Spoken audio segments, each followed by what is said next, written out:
안녕하세요 여러분. 오늘도 찾아주신 구독자님들께 진심으로 감사드립니다. 구독과 좋아요는 무료입니다. 한 번씩 눌러주시면 저에게 큰 힘이 됩니다. 오늘 이야기 지금 시작합니다. 아득한 옛날 깊은 산과 산 사이 작은 골짜기에 자리한 마을에 이서방이라는 성실한 사내가 살았습니다.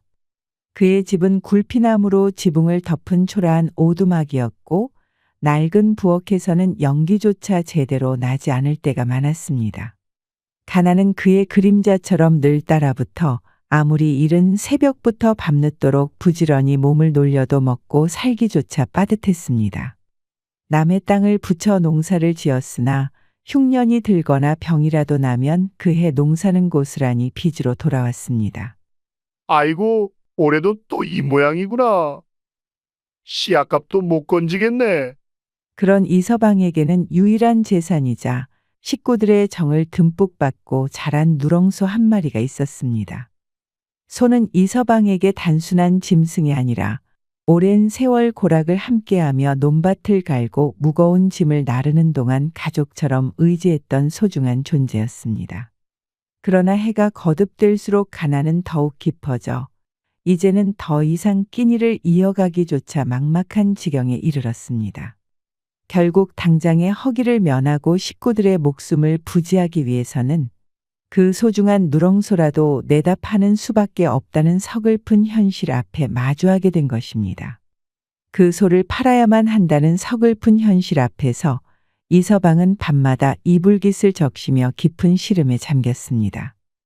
차마 소에게 말도 꺼내지 못하고 며칠을 망설였습니다.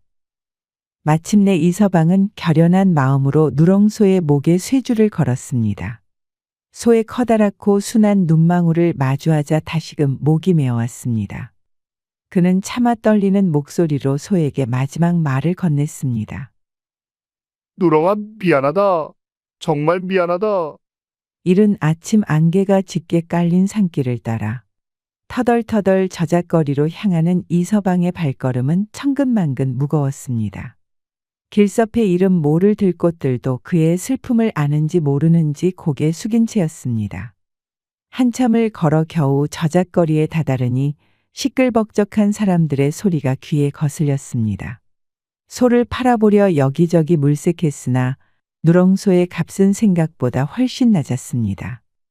아니, 상인날이 이렇게 좋은 소를 그 가격에 팔 수는 없소. 좀 더 후한 값을 주시오. 상인들은 그의 절박한 사정을 아는지 모르는지 흥정에만 열을 올렸습니다. 이보시오, 이서방. 요즘 소값이 다 이렇다오. 더 부른다면 다른 곳에 가보시구려. 오랜 실랑이 끝에 간신히 소를 팔고 쇠줄을 넘겨주는 순간 누렁소가 뒤돌아 이서방을 한번 쳐다보는 듯한 눈빛의 이서방은 그 자리에 못 박힌 듯 섰습니다. 음매, 마치 작별 인사를 하는 듯한 소 울음소리가 귓가에 맴돌았습니다. 이서방은 애써 눈물을 참고 소가 멀어지는 뒷모습을 한참 동안 바라보았습니다. 소 판 돈을 받아 허리춤에 돈주머니에 깊숙이 쑤셔 넣고 이서방은 집으로 발길을 돌렸습니다. 돈주머니의 무게가 묵직하게 느껴졌지만 그 무게만큼 마음은 더욱 무거웠습니다. 애지중지 키운 소를 판 돈이었기에 귀하게 여겨야 마땅했지만 소에 대한 미안함과 허전함이 돈의 가치를 퇴색시키는 듯했습니다. 해가 서산 너머로 붉게 물들고 어스름이 짙어지자 산길은 점점 어두워지고 인적이 끊겼습니다. 숲속에서는 부엉이 우는 소리, 풀벌레 소리만이 가득하여 괜스레 마음이 을씨년스러웠습니다. 한참을 걷던 이서방은 갑자기 배탈이 심하게 나 견딜 수가 없었습니다. 급히 길가 풀숲으로 몸을 숨기려는데 돈주머니를 그대로 차고는 움직임이 불편했습니다. 그는 잠시 돈주머니를 바닥에 마른 풀 위에 조심스레 내려놓고 급히 볼일을 보았습니다. 그때였습니다. 사각거리는 소리와 함께 풀숲에서 번개처럼 날쌘 움직임의 족제비 한 마리가 쏜살같이 튀어나왔습니다. 회갈색 털에 까만 눈을 가진 족제비는 망설임 없이 이서방이 내려놓은 돈주머니를 향해 달려들더니 날카로운 이빨로 돈주머니 끈을 덥석 물었습니다. 이서방은 눈앞에서 벌어지는 믿기 힘든 광경에 숨조차 제대로 쉴 수 없었습니다. 족제비는 돈주머니를 물고 뒤도 돌아보지 않고 낡고 허름한 무덤 쪽으로 내달리는 것이었습니다. 무덤의 봉분 아래에는 짐승들이 드나드는 듯한 작은 구멍이 나 있었는데 족제비는 그 구멍 속으로 쏙 들어가 버린 뒤 인기척이 사라졌습니다. 아이고, 아이고, 내 돈! 이럴 수가? 이서방은 혼비백산하여 무덤으로 달려갔습니다. 족제비가 들어간 구멍 앞에서 미친 듯이 흙을 파헤치고 손을 넣어보았지만 돈주머니는 잡히지 않았고 구멍 안은 깊고 어두워 도무지 속을 알 수 없었습니다. 애써 번 돈, 식구들의 며칠 양식이 될 돈을 하찮은 짐승에게 허무하게 빼앗기다니 이서방은 망연자실하여 그 자리에 주저앉았습니다. 하늘이 무너지는 것 같았고 기막힌 운명의 원통함만이 가득했습니다. 아이고, 내 돈. 그 돈이 어떤 돈인데? 깊은 산속 밤공기는 차가웠고 돈을 잃은 이서방의 애끓는 통곡 소리만이 산골짜기를 슬프게 울렸습니다. 앞으로 어떻게 살아가야 할지 막막함과 절망감이 거센 파도처럼 그를 덮쳤습니다. 세상이 온통 자신에게만 가혹한 것만 같았습니다. 돈주머니를 잃고 밤새 한숨도 자지 못한 이서방은 해가 뜰 무렵 무덤가에서 겨우 몸을 일으켰습니다. 얼굴은 흙투성이에 눈은 퉁퉁 붓고 몰골이 말이 아니었습니다. 정처 없이 터덜터덜 발길 닿는 대로 걸었습니다. 배는 고팠고 목은 말랐으며 잃어버린 돈 생각에 마음은 천갈래 만갈래 찢어지는 듯했습니다. 그렇게 며칠을 제대로 먹지도 자지도 못한 채 길을 헤매다 보니 어느덧 해는 다시 서산으로 기울고 있었습니다. 저녁 어스름이 내릴 무렵 산길 끝자락에서 희미하게 불빛이 새어나오는 주막이 눈에 들어왔습니다. 허기와 갈증보다도 술이라도 한 잔 마셔 이 고통스러운 마음을 잠시나마 달래고 싶었습니다. 마지막 남은 푼돈 몇 잎을 만지작거리며 이서방은 힘없이 주막 안으로 들어섰습니다. 주막 안은 눅눅하고 어둑했습니다. 화롯불이 희미하게 타오르고 있었지만 분위기는 왠지 모르게 싸늘했습니다. 술상을 놓고 술잔을 기울이는 손님 몇이 있었고 주막 안주인은 보이지 않았습니다. 이서방은 빈자리에 앉아 주모를 불렀습니다. 주모 계시오. 여기 막걸리 한 사발 주시오. 그때 마침 주막 한쪽 구석 평상에서 주막집 여주인 오씨 부인과 덩치가 산만한 사내 최가놈이 무언가 은밀한 이야기를 나누고 있는 모습이 이서방의 눈에 들어왔습니다.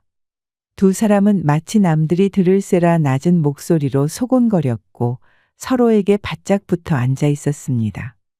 그들이 주고받는 눈빛에는 어딘지 모르게 꺼림칙하고 음흉한 기운이 감돌았습니다. 최가놈은 오씨 부인의 어깨에 손을 얹기도 하며 거리낌 없이 행동했습니다. 이서방은 그들의 수상한 모습을 보며 괜스레 마음이 불편했지만 자신의 처지가 처지인지라 애써 고개를 돌렸습니다. 오씨 부인이 다가와 이서방에게 술상과 막걸리 한 사발을 차려주었습니다. 여기 술상이요. 편히 드시오. 이서방은 텁텁한 입안을 축이기 위해 사발을 들어 막걸리를 들이켜려 했습니다. 바로 그 순간이었습니다. 주막 문 쪽에서 갑자기 커다란 누렁이 한 마리가 쏜살같이 달려들더니 이서방의 술상을 향해 앞발을 휘둘러 냅다 엎어버리는 것이었습니다. 나무로 된 술상은 요란한 소리를 내며 바닥에 나뒹굴었고 막걸리와 안주 그릇들이 사방에 흩어졌습니다. 아이고, 이게 무슨 봉변이란 말이냐? 이서방이 입고 있던 낡은 도포 자락은 순식간에 끈적한 막걸리로 흥건히 젖었습니다. 그렇지 않아도 돈을 잃어 심신이 피폐한데 영문도 모를 개 때문에 술상까지 엎어버리니 이서방은 참을 수 없는 분노가 치밀었습니다. 마치 자신을 놀리는 듯한 상황에 억장이 무너지는 것 같았습니다. 이놈의 개가 어디서 감히 사람 술상을 엎어? 화가 머리끝까지 치민 이서방은 곁에 있던 주먹만 한 돌멩이를 집어들고 술상을 엎은 개를 향해 힘껏 던졌습니다. 하지만 운명의 실타래는 엉뚱하게도 꼬였습니다. 돌멩이는 개를 맞추지 못하고 하필이면 옆자리에 앉아있던 덩치 큰 산에 최간홈의 머리에 정통으로 맞고 말았습니다. 아이고, 아이고, 이게 무슨 봉변이냐? 이놈이 어디서 술 처먹고 행패야? 감히 남의 머리에 돌을 던져? 갑자기 돌에 맞아 머리에서 피가 흐르자 최간홈은 자지러지게 소리를 지르며 벌컥 화를 냈습니다. 눈이 뒤집힌 채 이서방에게 달려들어 삿대질을 하고 온갖 욕설을 퍼부었습니다. 이서방은 개에게 던지려던 돌이 잘못 맞았을 뿐이라며 거듭 사과하고 오해를 풀려 있었습니다. 자신의 처지를 설명하며 억울함을 호소했습니다. 하지만 최간홈은 이서방의 말을 들은 채도 하지 않았습니다. 기다렸다는 듯이 이서방에게 주먹을 휘두르며 덤벼들었습니다. 주막 안은 순식간에 아수라장이 되었습니다. 술상 엎은 누렁이는 어느새 홀연히 사라지고 없었고 주막 안의 다른 손님들은 이 갑작스러운 싸움에 겁을 먹고 구석으로 물러서 싸움을 말리지 못했습니다. 오씨 부인은 멀찍이 서 이 광경을 지켜보며 불안한 눈빛을 감추지 못했습니다. 싸움은 멈추지 않고 더욱 격렬해졌습니다. 덩치가 작은 이서방은 덩치 큰 최간홈에게 속수무책으로 당했습니다. 결국 이소라는 마을 사람들에게 알려졌고 이내 관아에까지 소식이 전해졌습니다. 얼마 지나지 않아 관아의 포졸들이 주막으로 달려와 싸우던 이서방과 최간홈을 붙잡았습니다. 이서방은 돈을 잃은 것도 모자라 영문도 모르는 기묘한 족제비와 개 때문에 싸움에 휘말리고 결국 죄인처럼 관아에 끌려오는 신세가 되었습니다. 자신의 기구한 팔자에 한숨만 터져 나왔고 앞으로 또 어떤 불행이 자신을 기다릴지 알 수 없어 깊은 절망감에 사로잡혔습니다. 인생의 고비가 끝없이 이어지는 것만 같았습니다. 관아에 끌려온 이서방과 최간홈은 엄숙하고 위압적인 분위기의 대청마루에 무릎을 꿇고 앉았습니다. 앞에는 턱수염이 텁수룩하고 눈매가 날카로운 김 수사관이 앉아 있었습니다. 김 수사관은 이 고을에서 명성이 자자한 인물로 아무리 복잡하고 어려운 사건이라도 날카로운 통찰력과 지혜로 진실을 밝혀낸다고 소문난 이였습니다. 그는 두 사람의 얼굴을 찬찬히 살피며 마치 속마음을 꿰뚫어 보는 듯한 눈빛으로 조용히 사건의 경위를 물었습니다. 자, 이제부터 너희 둘이 어찌하여 싸움을 벌였는지 숨김없이 말해 보아라. 김 수사관이 차분하지만 날카로운 목소리로 입을 열었습니다. 최간홈은 잔뜩 겁을 집어먹은 목소리로 변명부터 늘어놓았습니다. 나리는 아시다시피 저는 아무 잘못이 없사옵니다. 이 자가 먼저 술에 취해 제게 시비를 걸었고 아무 이유 없이 돌을 던져 제 머리를 상하게 하였사옵니다. 저는 그저 제 몸을 지키기 위해 어쩔 수 없이 대항했을 뿐 결코 싸움을 먼저 걸지 않았사옵니다. 나리, 이 자의 거짓말에 속지 마시옵소서. 그의 말에는 진심이 담겨 있지 않았고 억지로 꾸며낸 거짓임이 느껴졌습니다. 하지만 겉으로는 매우 억울하다는 표정을 지으며 김 수사관의 동정을 살해했었습니다. 김 수사관은 최간홈의 말을 잠자코 듣더니 고개를 돌려 이서방을 바라보았습니다. 이서방, 너는 어찌 된 연유인지 소상히 말해 보아라. 이서방은 김 수사관의 눈빛에서 자신에게 진실을 말할 기회가 주어졌음을 느끼고 용기를 내어 입을 열었습니다. 그의 목소리는 떨렸지만 진솔했습니다. 나리, 저는 죄인이 아니옵니다. 다만 제게 기묘하고 억울한 일들이 연달아 일어났을 뿐이옵니다. 이서방은 가난한 형편의 소를 팔 수밖에 없었던 슬픈 사연부터 이야기했습니다. 저는 가난하여 소를 팔아 그 돈으로 식구들의 끼니를 이어가려 했사옵니다. 소 판 돈을 가지고 집으로 돌아오는 길에 잠시 풀숲에 돈주머니를 내려놓았는데 그때였습니다. 어디선가 족제비 한 마리가 나타나 제 돈주머니를 물고 낡은 무덤 속으로 사라져 버렸사옵니다. 아무리 찾아보아도 돈주머니는 보이지 않았고 저는 애써 번 돈을 허무하게 잃고 망연자실에 싸웁니다. 김 수사관은 이서방의 기묘한 이야기에 눈썹을 치켜 올리며 귀 기울였습니다. 이서방은 계속해서 말을 이어갔습니다. 돈을 잃고 상심하여 며칠을 헤매다 주막에 들렀는데 그곳에서 또 기묘한 일을 겪었사옵니다. 주막에서 술상을 차려 막 술을 마시려는데 갑자기 커다란 개 한 마리가 달려들어 술상을 엎어버렸사옵니다. 너무나 황당하고 화가 나서 곁에 있던 돌멩이를 개에게 던졌는데 그 돌이 그만 옆에 앉아있던 이자 최가놈을 가리키며 애 머리에 맞고 말았사옵니다. 저는 개에게 던지려 했던 것이지 결코 이자에게 던지려 한 것이 아니었사옵니다. 날이 저는 너무나도 억울하옵니다. 족제비와 개 때문에 제가 이런 곤경에 처하게 되었사옵니다.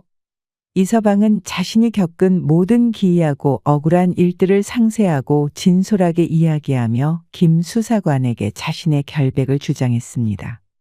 그의 눈에서는 억울함과 서러움이 뒤섞인 눈물이 흘러내렸습니다. 김 수사관은 이서방의 이야기를 들으며 처음에는 황당하다는 듯 고개를 갸우뚱거렸습니다. 돈주머니를 물고 무덤으로 사라진 족제비라니. 술상을 엎어버린 개라니. 세상에 이런 기이한 일이 어디 있겠는가. 속으로 생각했습니다.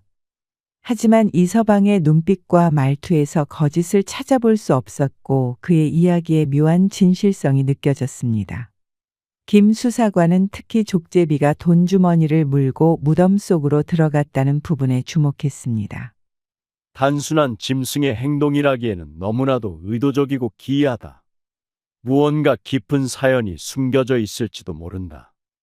김 수사관의 날카로운 직감이 그의 머릿속을 스쳐 지나갔습니다. 족제비가 돈주머니를 가지고 들어갔다는 무덤이라. 이서방, 내가 말한 그 무덤이 정확히 어디냐? 그 무덤의 위치를 다시 한번 자세히 말해 보거라. 김 수사관은 잠시 깊은 생각에 잠기더니 이내 결심한 듯 엄중한 목소리로 명했습니다. 당장 아전 며칠 이서방과 함께 보내어 그 무덤을 확인하게 하라. 만약 이서방의 말이 사실이라면 주저하지 말고 무덤을 파보도록 하라. 무덤 속에 무언가 심상치 않은 것이 있을지도 모른다.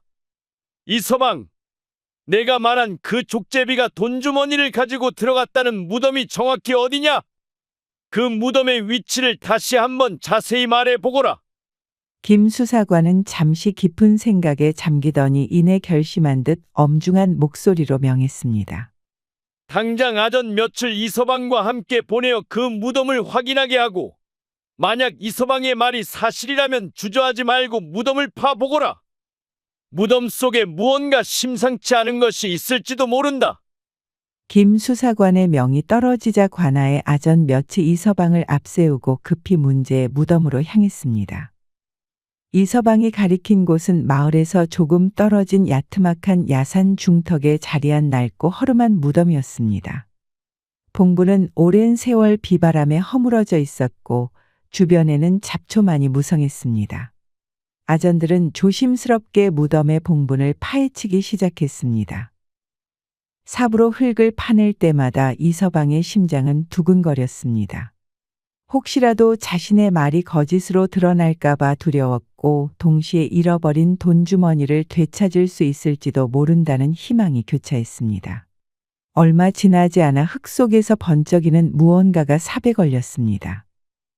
조심스럽게 흙을 걷어내자 이서방이 그토록 애타게 찾던 바로 그 돈주머니가 모습을 드러냈습니다. 돈주머니를 확인한 아전들은 놀라움과 기쁨에 탄성을 질렀습니다. 이서방의 말이 사실로 드러난 순간이었습니다. 그러나 그들의 놀라움은 곧 공포와 경악으로 바뀌었습니다. 아니, 이것은 돈주머니 바로 아래 흙 속에 무언가 더 크고 심상치 않은 것이 묻혀 있었기 때문입니다. 그것은 분명 사람이었습니다. 아전들이 조심스럽게 흙을 마저 걷어내자 참혹한 모습의 시신이 드러났습니다. 시신은 심하게 훼손되어 있었고 오랫동안 땅 속에 묻혀 있었던 탓인지 부패가 심하여 정상적인 형태를 알아보기도 어려웠습니다.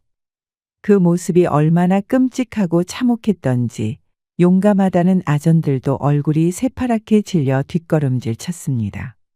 하지만 시신의 옷가지와 남아있는 흔적들을 자세히 살펴보니 바로 그 주막집 주인 오서방의 시신임이 분명했습니다. 이 소식은 삽시간에 관하로 전해졌고 김 수사관은 현장으로 달려와 직접 시신을 확인했습니다. 그리고 주막집 여주인 오씨 부인과 최간홈을 급히 현장으로 불러들였습니다. 오서방의 끔찍하게 훼손된 시신이 무덤 속에서 나온 광경을 본 오씨 부인과 최간홈은 마치 죄를 들킨 사람처럼 얼굴이 새하얗게 질려 벌벌 떨기 시작했습니다. 그들의 눈동자는 심하게 흔들렸고 서로에게 눈길조차 주지 못했으며 온몸으로 불안과 두려움을 표현했습니다. 김 수사관은 그들의 표정과 행동에서 무언가 결정적인 실마리를 잡았음을 확신했습니다. 그는 이 두 사람이 오서방의 죽음과 깊숙이 관련되어 있음을 직감했습니다. 오서방의 시신이 무덤 속에서 발견되고 오씨 부인과 최간홈이 범인임을 암시하는 모습을 보이자 김 수사관은 사건의 진실을 밝히기 위해 모든 역량을 집중했습니다. 관아의 포졸들을 시켜 주막 주변 사람들을 탐문하고 오서방이 언제부터 보이지 않았는지, 오씨 부인과 최간홈의 평소 관계는 어떠했는지 등을 낱낱이 조사하게 했습니다. 주막 단골 손님들은 오서방이 며칠 전부터 갑자기 사라졌다는 이야기, 오씨 부인과 최간홈이 예전부터 수상한 관계였다는 소문들을 전했습니다. 이서방이 주막에서 오씨 부인과 최간홈의 은밀한 모습을 보았다는 진술까지 모든 증거와 정황들이 오씨 부인과 최간홈을 범인으로 가리키고 있었습니다. 오서방의 시신이 무덤 속에서 발견되고 오씨 부인과 최간홈이 범인임을 암시하는 모습을 보이자 김 수사관은 사건의 진실을 밝히기 위해 모든 역량을 집중했습니다. 관아의 포졸들을 시켜 주막 주변 사람들을 탐문하고 오서방이 언제부터 보이지 않았는지, 오씨 부인과 최간홈의 평소 관계는 어떠했는지 등을 낱낱이 조사하게 했습니다. 모든 정황 증거들이 오씨 부인과 최간홈을 향하고 있었습니다. 김 수사관은 오씨 부인과 최간홈을 다시 관아로 압송하여 엄하게 신문하기 시작했습니다. 오씨 부인 최간홈, 주막주인 오서방의 시신이 무덤 속에서 발견되었소. 그것도 자네들이 몰래 묻어놓은 무덤에서 말이오. 어찌 된 일인지 솔직하게 말해 보아라. 김 수사관의 엄중한 목소리가 대청마루에 울려 퍼졌습니다. 오씨 부인과 최간홈은 고개를 들지 못하고 벌벌 떨기만 했습니다. 나리, 저희는 모르는 일이옵니다. 오씨 부인이 간신히 말을 꺼냈지만 목소리는 심하게 떨렸습니다. 최간홈 역시 얼굴이 새파랗게 질려 아무 말도 하지 못했습니다. 모르는 일이라고? 허면 무덤 속에서 나온 오서방의 시신은 무엇이며 이서방의 돈주머니는 어찌하여 그 시신 아래에 묻혀 있었단 말이냐? 자네들이 평소 오서방 몰래 부정한 관계를 맺어왔다는 소문도 파다하거늘 더 이상 거짓으로 일관하려 드는가? 숨길 수 없는 증거들이 모두 자네들을 가리키고 있네. 김 수사관은 발견된 오서방의 시신, 이서방이 겪은 기묘한 사건들, 주막에서 벌어진 일, 그리고 두 사람의 수상한 관계와 현장에서 보인 행동 등 숨길 수 없는 모든 증거와 정황들을 들이밀며 끈질기게 추궁했습니다. 김 수사관의 날카로운 신문과 논리적인 추론, 그리고 도망갈 수 없는 확실한 증거들 앞에서 처음에는 끝까지 죄를 부인하며 거짓으로 일관하던 오씨 부인과 최간홈은 마침내 무너지고 말았습니다. 죄를 더 이상 숨길 수 없음을 깨닫고 자신들의 추악한 죄상을 모두 자백했습니다. 김 수사관은 두 사람의 자백을 듣고 모든 진실이 밝혀지자 이 기묘한 사건에 숨겨진 더욱 놀라운 사실을 이야기하기 시작했습니다. 자네들의 죄는 명명백백하게 드러났네. 하지만 이 사건에는 인간의 죄악 외에 하늘의 오묘한 뜻이 함께했음이 분명하네. 김 수사관이 잠시 숨을 고르더니 이서방이 겪었던 기이한 일들에 대해 설명했습니다. 이서방이 산길에서 돈주머니를 잃어버리고 그 돈주머니를 족제비가 물고 오서방의 무덤으로 사라졌지. 그리고 이서방이 주막에 들렀을 때 갑자기 개가 나타나 술상을 엎고 그 때문에 최가놈과 싸움이 벌어졌네. 이 모든 기이한 우연들이 단순한 우연일 리 없네. 김 수사관의 목소리에 무게가 실렸습니다. 이서방의 돈주머니를 물고 오서방의 무덤으로 사라진 족제비와 주막에서 술상을 엎었던 개는 단순히 우연히 나타난 짐승들이 아니네. 그것들은 바로 자네들에게 억울하게 죽임을 당한 오서방의 원혼이 변하여 나타난 것이야. 오씨 부인과 최가놈은 김 수사관의 말에 경악하며 얼굴이 하얗게 질렸습니다. 오서방의 원혼은 자신의 억울한 죽음과 자네들의 추악한 죄상을 세상에 알리고자 했지만 스스로는 할 수 없었네. 그래서 마침 그 길을 지나던 정직하고 선량하지만 기구한 처지에 놓인 이서방을 만나 기묘한 일들을 일으켜 이서방을 사건 속으로 이끌고 자신들의 죄가 밝혀지도록 만들었던 것이네. 오서방 원혼의 간절한 외침과 하늘의 오묘한 뜻이 만나 정직한 이서방을 통해 모든 진실이 밝혀지게 된 것이야. 참으로 신비롭고도 무서운 일이 아닐 수 없네. 오서방 원혼의 간절한 외침과 하늘의 오묘한 뜻이 만나 정직한 이서방을 통해 모든 진실이 밝혀지게 된 참으로 신비로운 일이었습니다. 결국 죄를 지은 오씨 부인과 최가놈은 자신들의 끔찍한 악행에 대한 정당한 죄값을 치렀습니다. 관아의 엄한 처벌을 받고 사람들의 차가운 손가락질 속에서 비참한 최후를 맞았습니다. 그들은 자신들의 탐욕 때문에 모든 것을 잃고 죄인으로 낙인 찍혔습니다. 이서방은 억울한 누명을 벗고 잃었던 돈주머니도 되찾았습니다. 그는 비록 무서운 사건에 휘말려 큰 고초를 겪었지만 이 사건을 통해 인간의 끝없는 탐욕이 얼마나 무서운 파멸을 부르는지, 그리고 아무리 교묘하게 숨기려 해도 세상의 모든 죄는 언젠가 반드시 밝혀진다는 엄중한 진리를 온몸으로 깨달았습니다. 정직하게 살아가는 자에게는 비록 당장 어려움이 닥칠지라도 하늘이 마침내 돕는다는 것을 알게 되었고, 권선징악과 인과응보의 도리가 예나 지금이나 변치 않는 하늘의 섭리임을 가슴 깊이 새기게 되었습니다.